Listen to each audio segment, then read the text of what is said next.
Eu sou o Amílcar Correia e este é o P24. Novo primeiro-ministro do Reino Unido é só um par de pestanas e uma t-shirt preta? Who is Andy Burnham, the new Prime Minister? He likes football, he likes music, he likes a pint. He's accused of being a shapeshifter, a chameleon. To some, he's the King of the North. O 59º primeiro-ministro do Reino Unido tomou posse como exemplo do autarca modelo, à frente da grande Manchester, e como alguém que acha compreensível que as pessoas lá em casa estejam fartas da política. Andy Burnham assume funções numa conjuntura de grande impopularidade do centro-esquerda, de estagnação económica, de ascensão da direita radical e populista.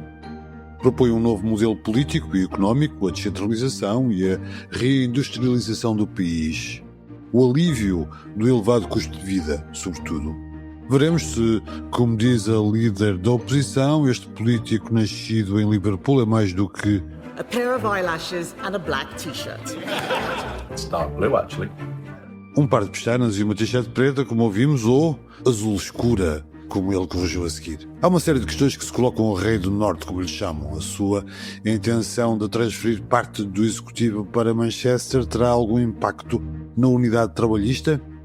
A reversão do Brexit, que com o sucessor Keir Starmer parecia provável, estará comprometida? Que consequências terá até o seu apoio a Israel neste renascer da esperança trabalhista? O 7º primeiro-ministro em 10 anos vai acabar a legislatura ou vai acontecer com os trabalhistas o que aconteceu com os conservadores, uma sucessão de demissões até à derrota final?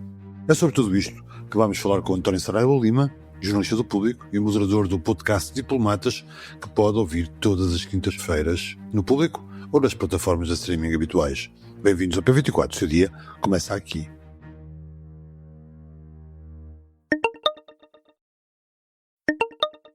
António Saraiva Lima, obrigado por teres vindo a este P24 para falarmos sobre o Reino Unido, um dos teus principais temas de trabalho aqui no Público, e estou em crer que será também um dos temas do teu debate que irás promover no Diplomatas, podcast que sai todas as quintas-feiras e do qual tu és moderador, mas já me dirás. Deixa-me só perguntar então, começar por perguntar o seguinte: tens escrito muito sobre o Andy Burnham, fizeste inclusive um perfil sobre ele.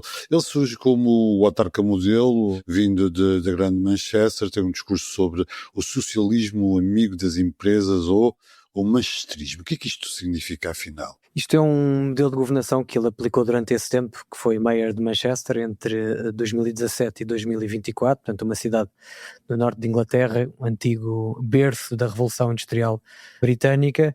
Ele próprio há pouco tempo descreveu essa ideia do socialismo amigo das empresas como uma grande parceria entre todos os setores, público, privado, comunitário, académico, religioso, sindical. Na verdade, assenta na ideia de que deve haver uma maior descentralização do poder, ou seja, as autarquias devem ter mais poder, por exemplo, para coletar impostos ou para investir em infraestruturas, e também na ideia de que o Estado deve poder reforçar o controle público nos serviços essenciais, seja a habitação, os transportes, a distribuição de água, a educação, ou seja, não necessariamente nacionalizações, mas o reforço do controle público. E o exemplo máximo deste modelo de governação, e que ele aplicou em Manchester, foi a municipalização dos transportes públicos. Facilitou o seu acesso, reduziu os custos para os residentes, ajudou a investir e a melhorar a oferta. Agora resta saber se ele conseguirá replicar isto a nível nacional, que é uma das promessas que ele faz. Quando foi eleito líder do Labour, ele não deixou de sublinhar várias vezes que é pró-business, pró-empresas, pró-comércio, e portanto terá de fazer um bocadinho este jogo entre a importância do setor público e a importância do setor privado na economia britânica. Aliás, ele agora começa com o ato mais do que simbólico de preparar pequenos almoços para sem-abrigo e, ao mesmo tempo, pelo que dizes, procura também ter um discurso facilitador do negócio. Isso explica também, de alguma forma, algum boom do norte de Inglaterra, nomeadamente de Manchester, onde, por exemplo, o imobiliário cresceu de forma bastante significativa? Sim, havia muito para crescer em Manchester. Como eu disse, era uma típica cidade operária, mesmo em termos visuais.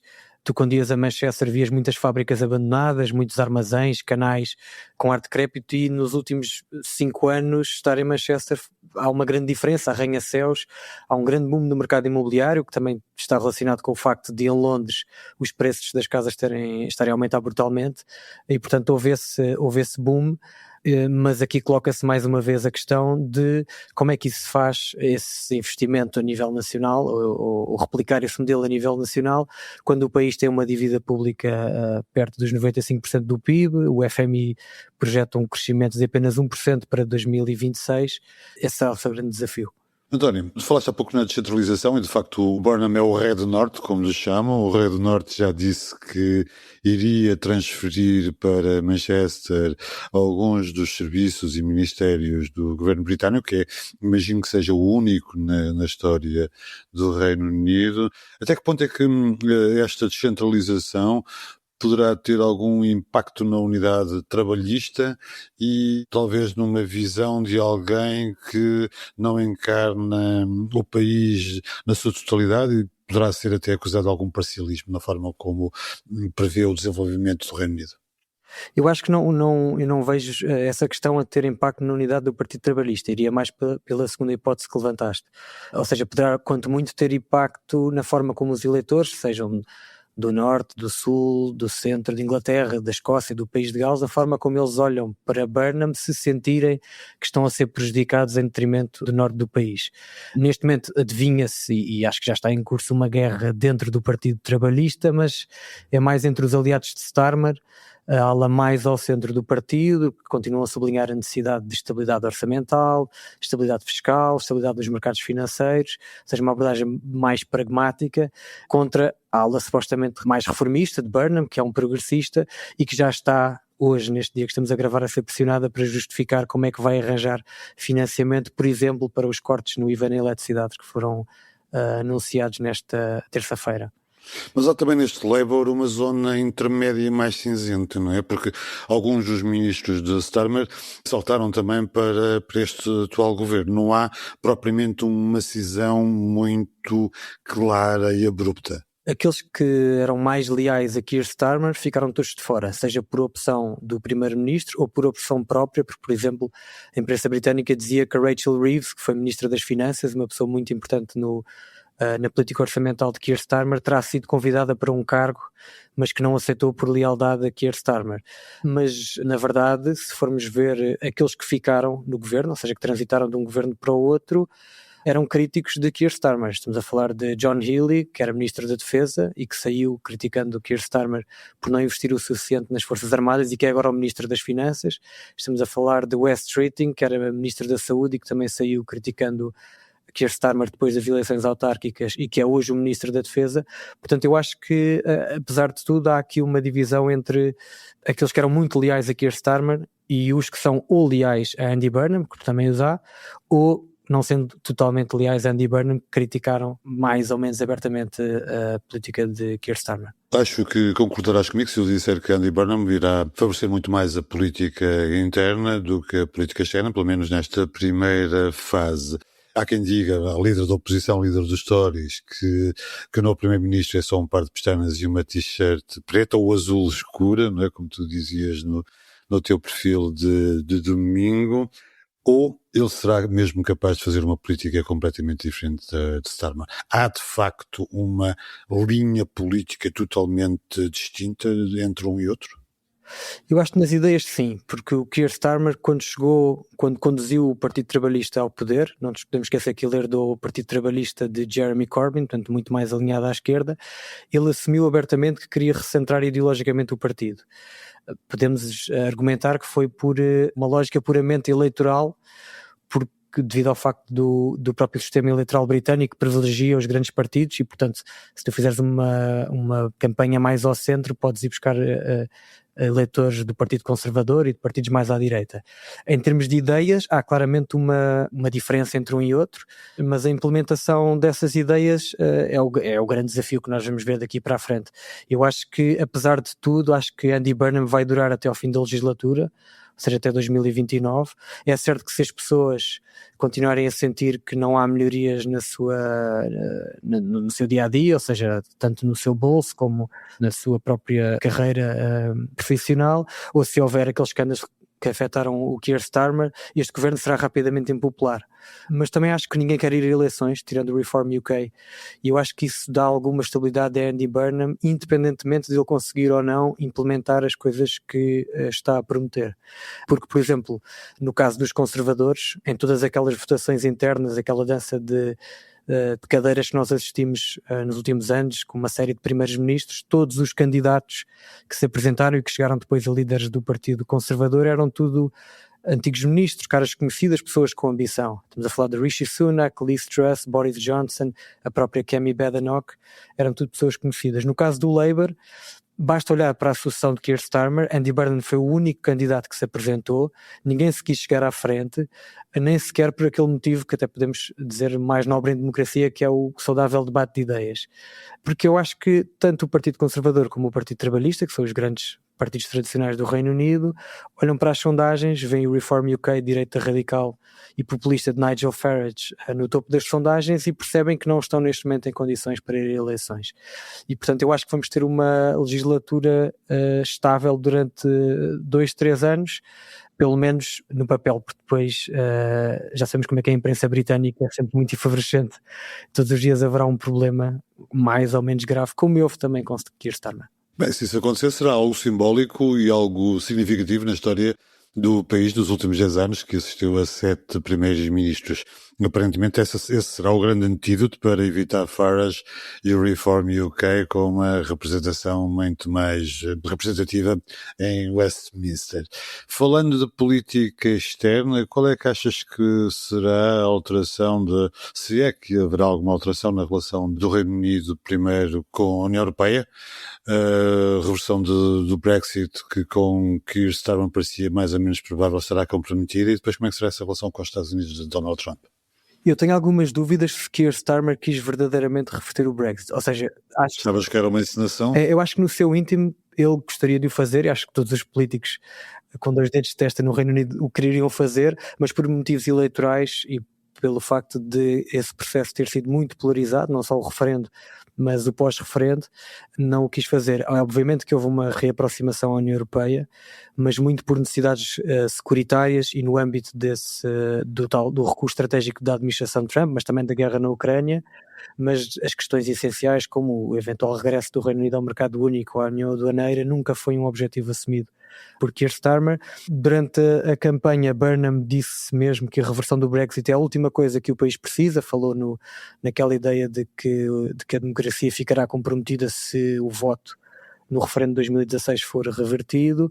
Eu acho que é importante aqui nós não esquecermos que este novo primeiro-ministro trabalhista é o mais popular, ou é mais popular do que a grande maioria dos seus antecessores trabalhistas nas antigas zonas operárias do norte e centro de Inglaterra, que votaram a favor da União Europeia em 2016, que apoiaram Boris Johnson nas eleições de 2019, e portanto eu acho que desse ponto de vista ele vai manter esta ideia de realinhamento com a União Europeia, mas sem querer reverter o Brexit, digamos assim.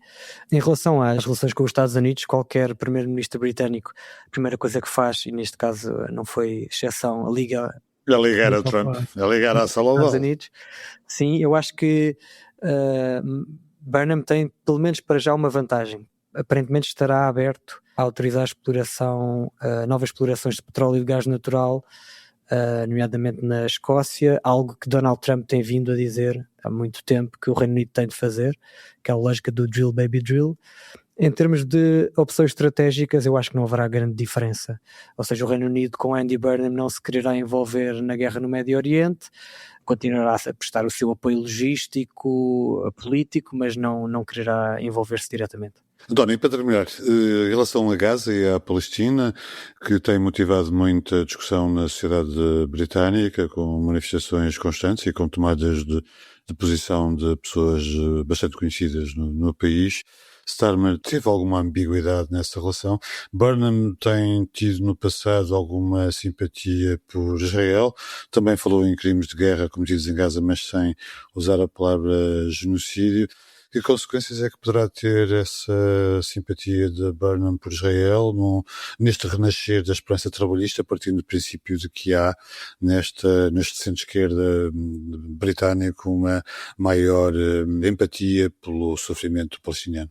Eu acho que tem sido um dos temas que o Labour tem evitado, ou que Keir Starmer evitou nos últimos meses, e que contribuiu para a fuga de eleitores para o Partido Verde, essencialmente, ou seja, à esquerda do Labour.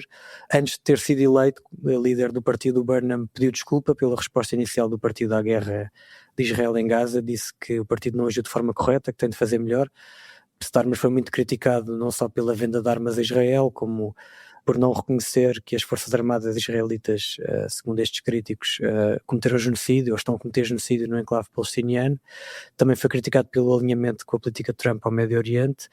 Eu acho que neste momento nós sabemos pouco sobre o que é que Burnham vai fazer na política externa e nomeadamente no Médio Oriente.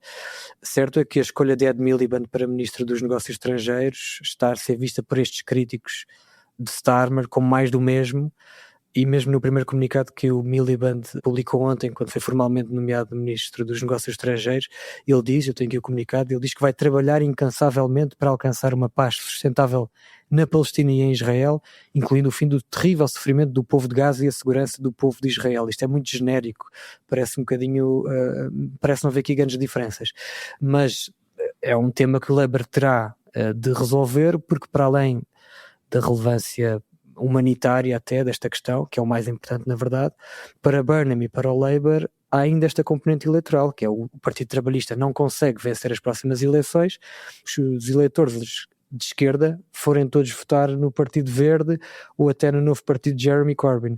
Portanto é um tema que Burnham vai ter de resolver seguramente. António, obrigado por teres vindo a este P24, foi um prazer ter-te aqui. Obrigado eu. Andy Burnham conheceu a mulher na universidade e a música dos Smiths teve algo a ver com o desfecho desse encontro. O novo primeiro-ministro do Reino Unido nasceu perto de Liverpool, mas passou a juventude entre esta cidade e Manchester, a capital do post-punk a partir da década de 70, graças à Factory Records de Tony Wilson e Alan Erasmus. Burnham colocou a música no centro da sua identidade política como um soft power, como titulava há tempos o The Guardian. Os Oasis embalaram campanhas suas e Liam Gallagher fez anúncios nos elétricos da cidade. Com mais do que isso, como disse ao meu Musical Express, Burnham acusava Londres de ter ignorado a importância da indústria musical quando o Brexit. E agora, vamos ter uma nova banda sonora em Westminster? É provável. Obrigado por ouvir o P24. Voltamos amanhã. Para não perder os novos episódios, subscreva este podcast do Público na sua aplicação preferida. Para além deste programa, há mais para descobrir em público.pt/podcasts. O Público fica no ouvido.